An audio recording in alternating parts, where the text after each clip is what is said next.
Hi everybody, my name is Hannah and this is Pepper and Pine, and I have a super simple tutorial to share with you today. We are making rosemary infused argan oil. I start out by harvesting a little bit of rosemary from my backyard, and then I'm going to cut it up into small pieces so that we can put it in a jar with some organic argan oil.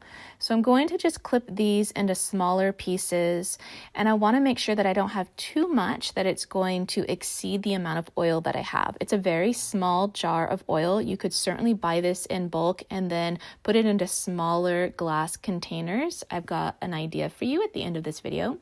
So I'm just going to pour out this argan oil over the rosemary and make sure that it is completely covered.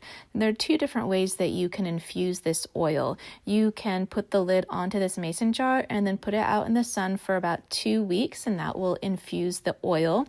Or you can do it in 2 hours by placing it in a warm oven.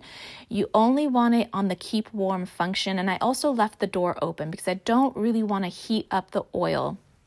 After about 2 hours, plus enough time to let it cool down completely, it never got too warm, I went ahead and I poured it back into the original glass container.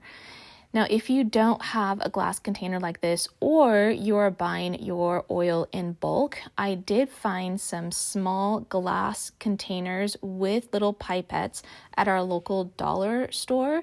And so this is a really good option because then you also have the pipette that's inside, which makes it really easy for application because we're using this for scalp health and hair health. I hope that you enjoyed this super quick tutorial on how to make rosemary infused oil. I hope you'll check out the blog post that accompanies this video with more information and photos. You can find the link to that blog post in the description box below. And if you'd like to see what we're making on a daily basis, you can find me on my website at pepperandpine.com.